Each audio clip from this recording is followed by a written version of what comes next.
Hello, this is Tony Hiller from realclimatescience.com. When I'm looking for a good laugh, sometimes I do a Google News search for global warming. The Washington Post: oceans are warming faster than ever. Here's what could come next. The world's oceans have been warming for generations, a trend that is accelerating and threatens to fuel more supercharged storms. But back in the real world, major hurricane frequency has been declining for the past 30 years. 6 years ago, the Washington Post was terrified by the lack of major hurricanes hitting the United States. The Washington Post is always good for a laugh, and then there's CNN. As America grapples with the climate crisis, 9 experts weigh in with solutions. So they've got 9 fake experts with imaginary solutions to an imaginary problem. But the best comedy today is from Al Jazeera: the long fight against climate change deniers.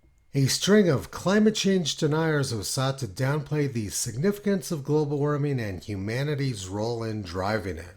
And then they have a picture of a sign in London which reads, "End fossil fuels now."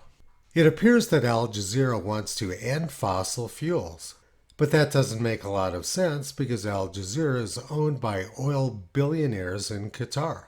The vast majority of the economy of Qatar is exporting oil to other countries. They don't want to end fossil fuels. What they want is for Western governments to shut down their own fossil fuel production. If they're successful at doing that, then Qatar will be able to sell more oil at a higher price. And at the bottom of the article they say, "You rely on Al Jazeera for truth and transparency."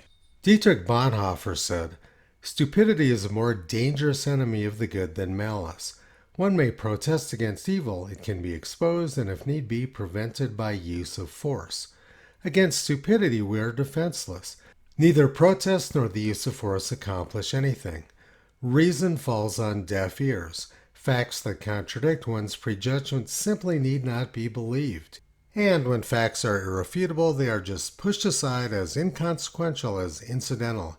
In all this, the stupid person, in contrast to the malicious one, is utterly self-satisfied, and being easily irritated becomes dangerous by going on the attack. For that reason, greater caution is called for when dealing with a stupid person than with a malicious one. Never again will we try to persuade the stupid person with reasons, for it is senseless and dangerous." So we might ask the question, who is more dangerous, the malicious people writing this article or the stupid people who believe it? Toto's been pulling back the curtain on this madness for the past 14 years. You can visit him, Kyrie Caesar, Toki and Upala on the web at realclimatescience.com.